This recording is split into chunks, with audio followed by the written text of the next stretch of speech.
Greetings, Air Acolytes, and welcome back to Breaking Wind, a Last Airbender podcast. I am your host, Jason Roy Gaston, and the man to my side is the one, the only, thank goodness, VHS Jace. Good afternoon, morning, or evening to you, sir. G'day, mate. How are you? Of I'm course you looking forward. were going to go with good A. Of course, it's a Oh, good no. greeting. It I don't know punctuates everything. why I was expecting anything different. Well, you're lucky So- I didn't go Struth Copper. Oh, dear Lord. Okay, let's just get out of this and let's go into what we're doing today. 2 episodes of Avatar The Last Airbender from the very first season, entitled Water. We're going to start things off with the Southern Air Temple. So, we begin this episode. Aang is excited to show Katara and Sokka the Southern Air Temple. Katara is urging caution because it's been 100 years. Meanwhile, Zuko and Iroh meet Commander Zhao. Quick trivia: who do you think voiced Commander Zhao? I think it's Jason Isaacs. It is Jason Isaacs. Yes. Yes. While repairing their ship, they meet General Zhao, and they're trying to keep the existence of the Avatar secret because they don't want anybody else going to find it. But Zhao finds out, and that leads to the conflict in our B plot. Now, the gang, incidentally, I don't know if you know the lingo, but the gang is spelled G-A-A-N-G, the gang. They arrive at the Southern Air Temple. Aang discovers that it is deserted. Sokka and Katara try to distract him by getting him to show them airbending games. Katara finds a Fire Nation helmet and hides it from Aang. So, the big question here is, did Katara do the right thing? What do you think? I don't think she did the right thing at all because I think good intentions rarely lead to the outcomes they are intending to create. So I think she's probably made an error. It is very understandable why she thought that was the right thing to do, but I think she underestimates Aang in that moment and Aang's ability to be able to handle that. My issue, and I like this episode, but my issue is that they basically both know what Aang is walking into. And they, instead of just facing it head on and saying, Aang, your people are probably dead, they just let him bumble into it. And every time that there's a red flag, they cover it up. And, it's kids. They are kids. These are the kind of kids that would probably, poop their pants and then try to hide it in their underwear drawer. It's going to come back and haunt them, just like the poopy pants in the underwear drawer. Yeah, but see, even this early, Aang has proven to be emotionally mature, although not externally, intellectually, verbally mature. He seems to be emotionally really grounded.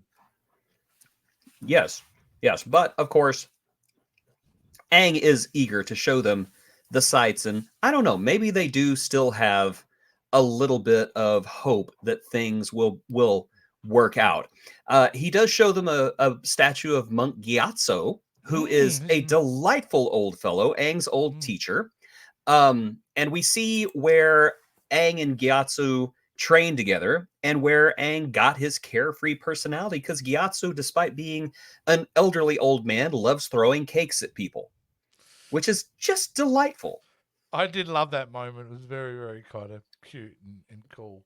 But that whole scene at the Southern Air Temple, wow, it's really profound, isn't it, for Aang? Aang, man, talk about like being hit with everything, which probably also explains why she made the choice, because there's a lot being thrown at him, especially going inside that place.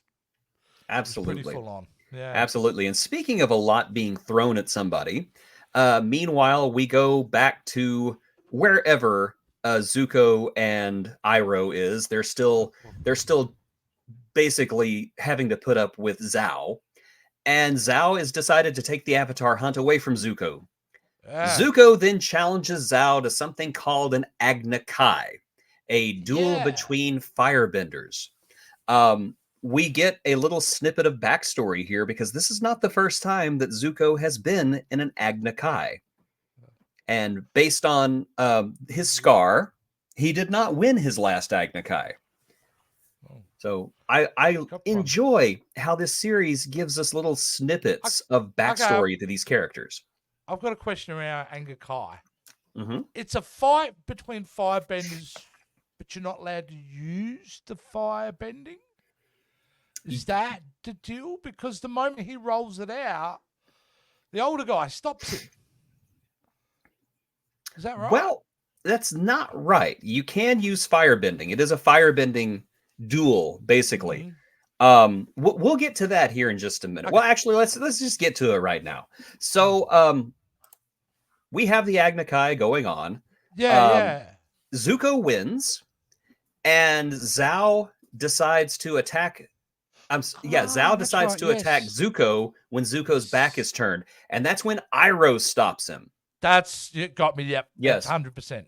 And Iroh berates Zhao, telling him that my grandson has more honor than you will ever have. Even dishonored, he has more honor than you will ever have. I like this. I like this because number one, more great characterization for Iroh, who is just a precious character and who must be protected. Mm-hmm. 2, Iroh is powerful. You've never really had an indication that he's powerful until now. This is just a hint of the power that this old man has.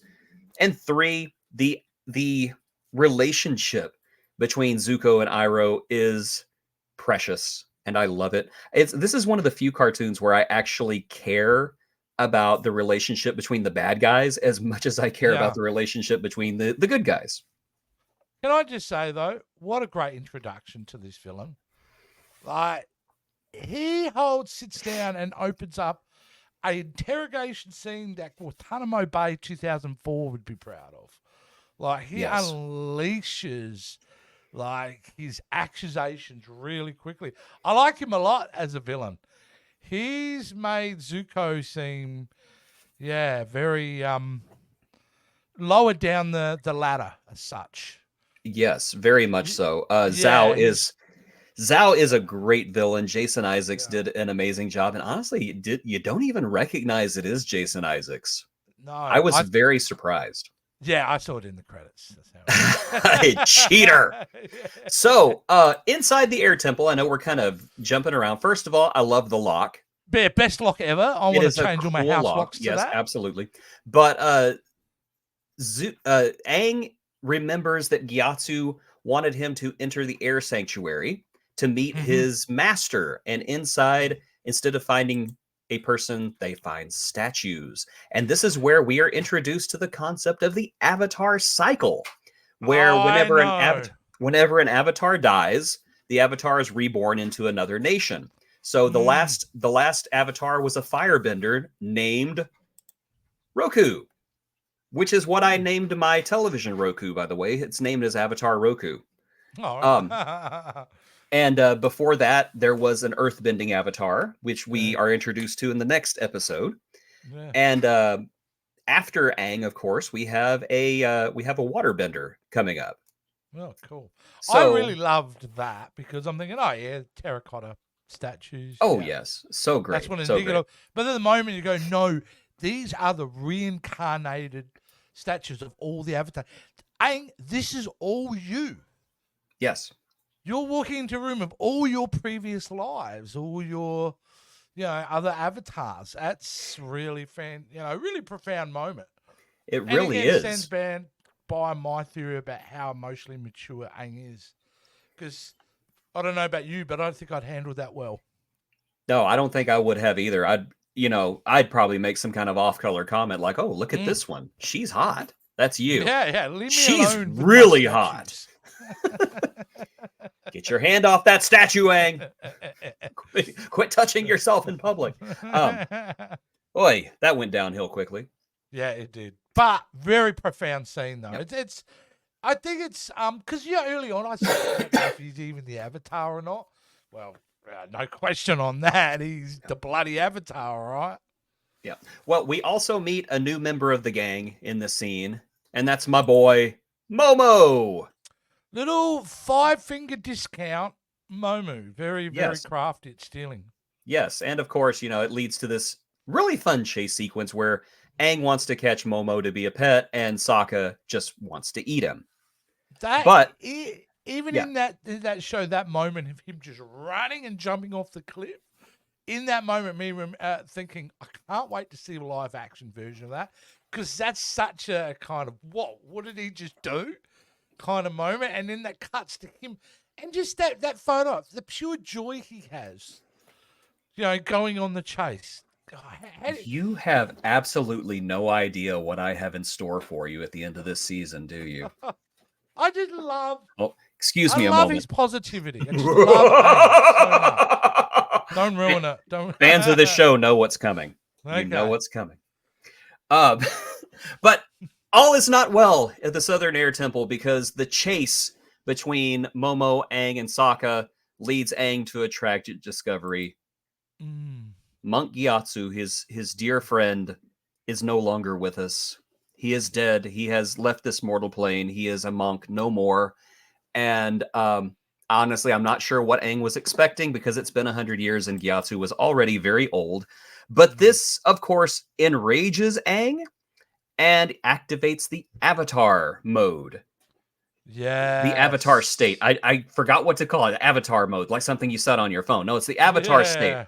And not only does this put Mm. Sokka and Katara in imminent danger, but it also activates a beacon all throughout whatever the planet is that they're on, Avataria, Mm. that lets everyone know that the Avatar is alive.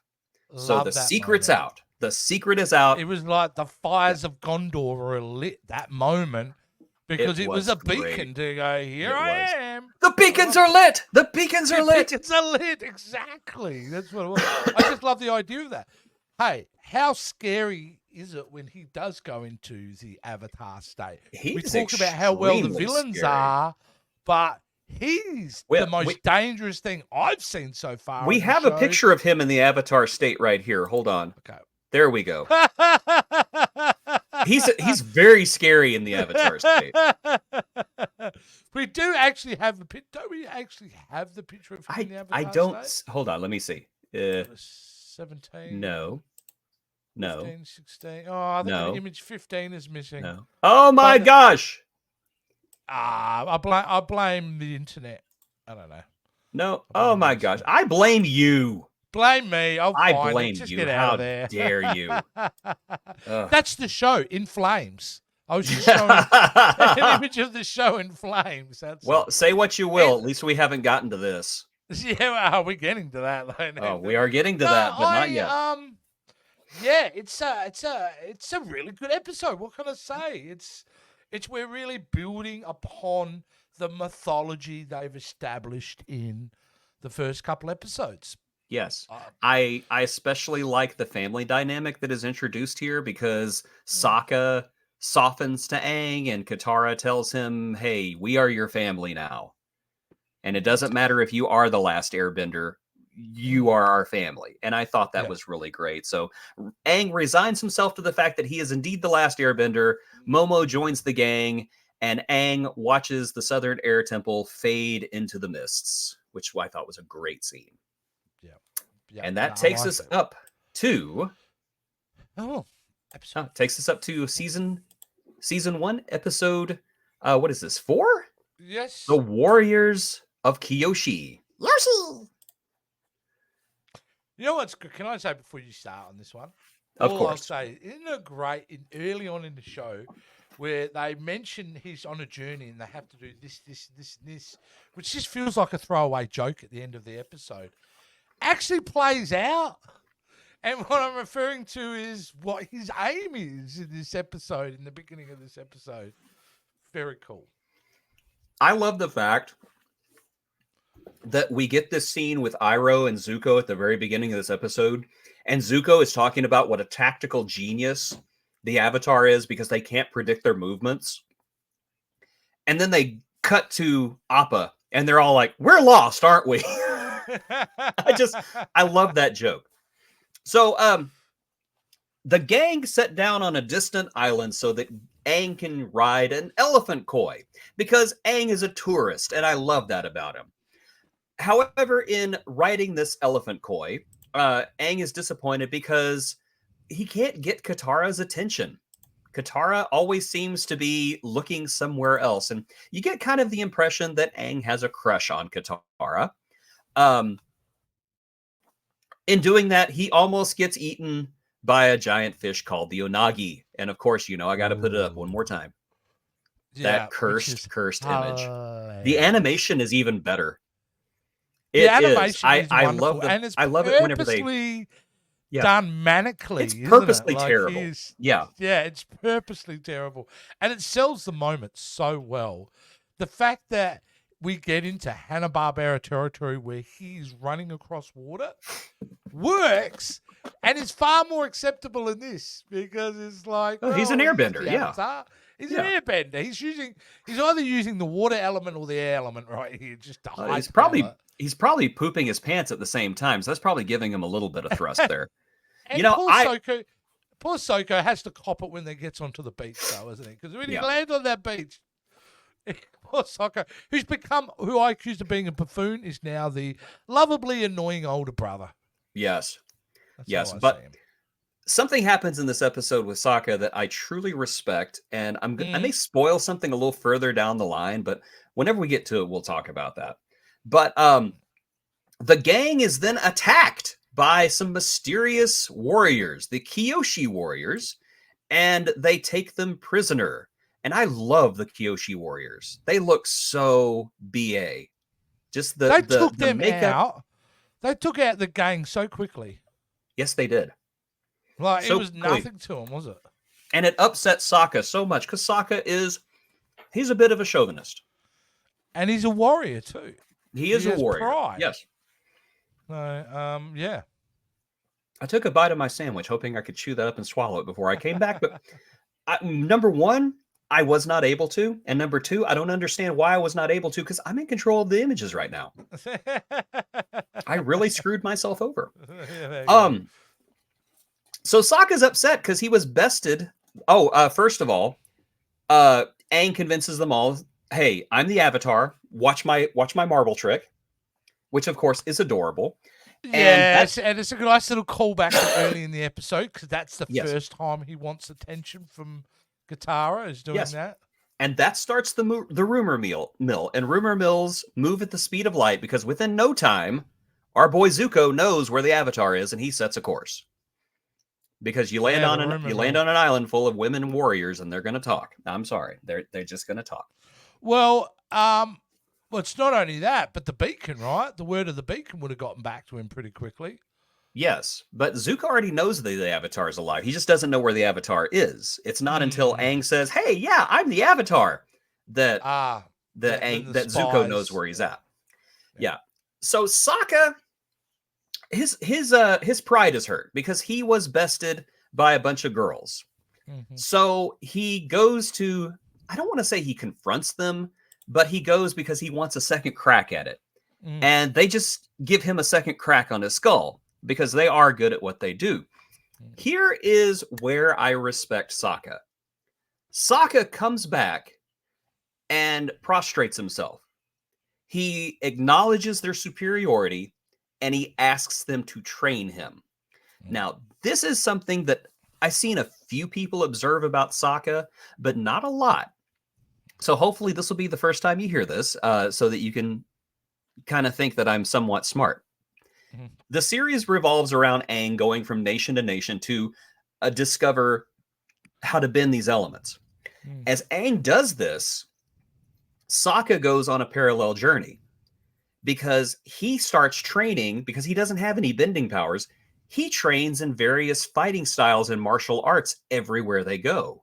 So as Aang builds his confidence and his power, Sokka builds his skills the best that a non-bender can. That's very cool. Again, it's one of those things. People often dismiss Sokka as the buffoon comic relief, but I think that's doing the character a great disservice because he's not. There is so much more to this character. Well, the Jason, I think that's justified until you get to this moment. Then that argument isn't justified anymore because it's the moment for me that he changes.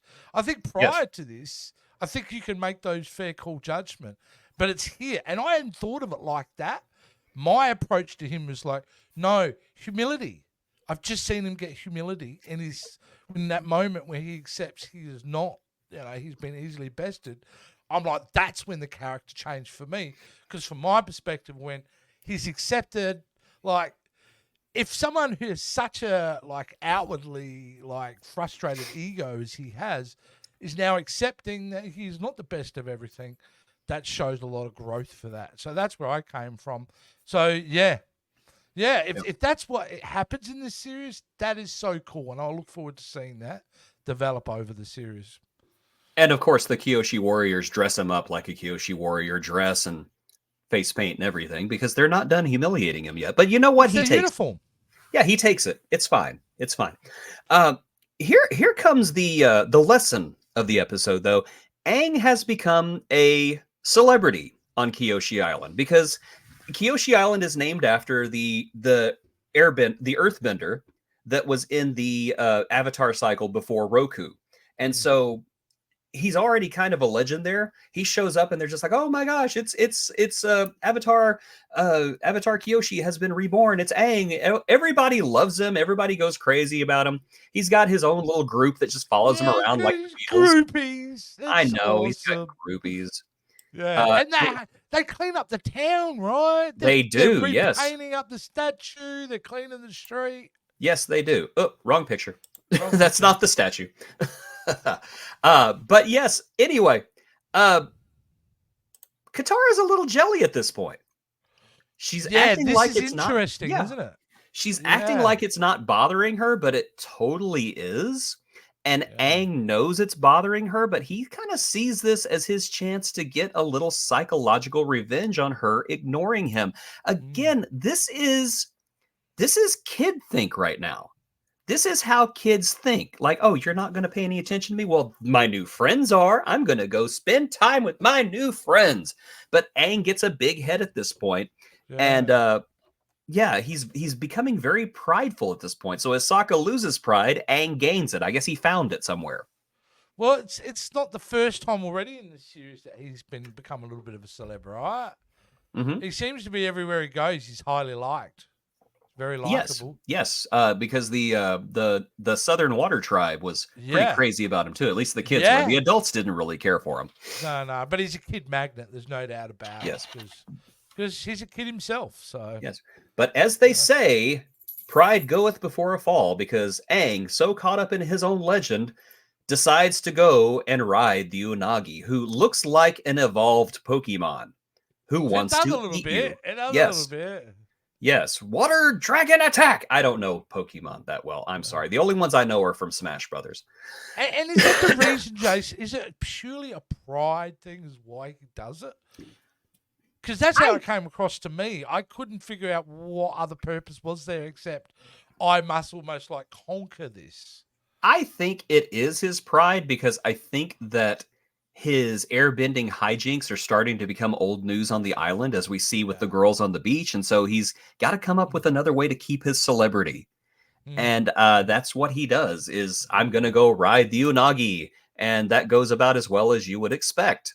Well, in that moment, it went pretty well in the end, but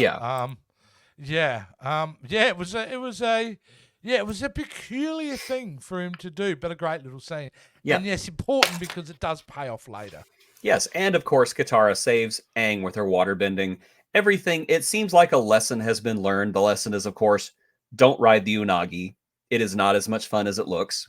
No. However, the episode's not over yet because our boy Zuko shows up in friggin' rhinos, armored rhinos, which is awesome.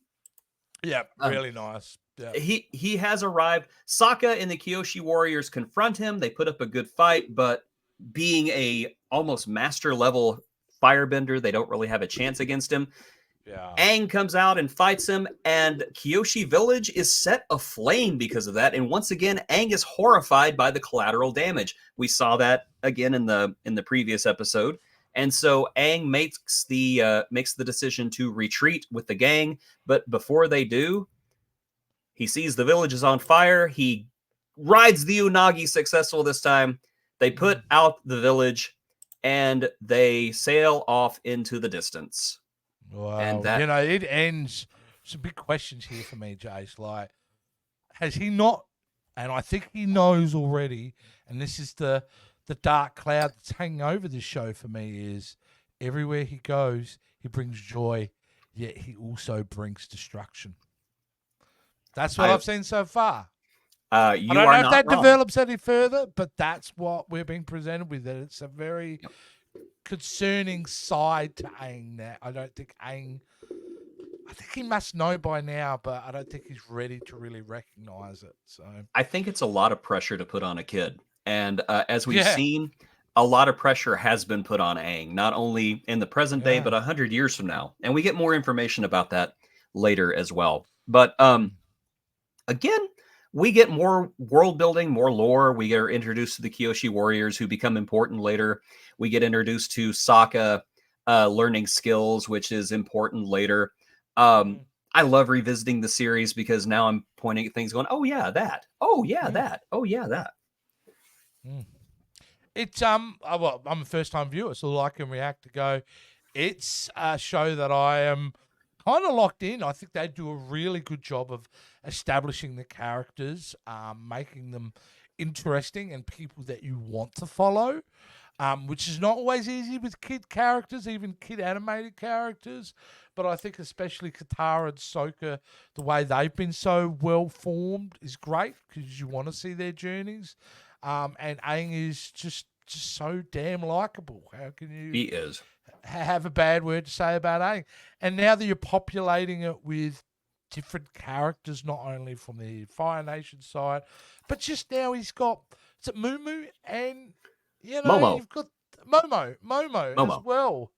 And so we're building this little kind of group together, which is, just wonderful. And Appa, I'm still, I walk out the front every day now, just hoping my Appa will one day just show up. I know I will Yeah. put up with being showered by snot every now and again if I could Oh just have my own yeah, little yeah. I don't mind flying even getting bison. pooped on by it No. either. I'll deal Do with it. you think that they poop while they're flying, or do they have the decency to wait until they've landed? Yeah, I don't think they're as maniacally evil as seagulls. Yeah, I The don't know. seagulls aim for you, like Oh yeah, oh yeah. yeah. What can you do? I don't know. Great show. This is really good. I'm in two worlds about this because part of me like this is so fantastic that I'm getting to watch the first time we get to talk about it, but it also sucks because I'm only getting to see 2 episodes a week. Hey, you know what? Back in the day, we got like 3 episodes, and then we had to wait months. Yes. And then we got like 2 episodes that aired at a time that we didn't know they were supposed to air.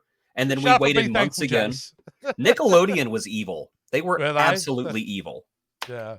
No, but I'm sticking to it because it's what I'm finding myself just 2 episodes a week gives me also time to sit with me and I get to think about it more rather than if we were just doing a season at a time. No, it's been really, really great. I can't wait to see the next 2 episodes, which I'll give you the titles of, but I don't know anything else. Tell me the titles. One's called The King of Omashu. The King of Omashu, yes. Omashu, and then episode 6 is Imprisoned. Hmm. Dave Filoni is all over this show. He directs episode 6 again as well. So I foresee big things for that man. I think he's going to do all right. I think he's going to be do okay. all right for himself. Yeah, absolutely. Loved it, Jason. Really great. Thank you again. Like He-Man, you are again delivering the goods. You are educating this young man on good television these days, and this is another good example. Airbender. Well, so far, so good. I am very happy that you are enjoying it. And for those of you at home, I hope that you are enjoying it as well. Please remember to subscribe to us if you like what we're doing here. Like and comment so that we make the algorithm happy. And if you would, check the video description below for information about our Patreon, because Patreons are good people and I love them. And I suppose that's it. We'll see you again next time. I try to break wind at the end of episode, but it never works. Please don't. Oh, were you there? Are you doing that or am There I we go. doing it? I'm doing it. There we go. No, hold on. There we go. Right there. Okay. Yeah, Quit clicking the button. Let me do it. Okay, there we go. Yeah, Don't touch there it again. Ugh. Don't touch it again. You are not in charge of this show. Yeah, I used to be a good producer once upon a time. You were never a good producer. Yes, that's also true. But I like to think I was at least inadequate at best. You were very inadequate. I agree. End the bloody show, will you?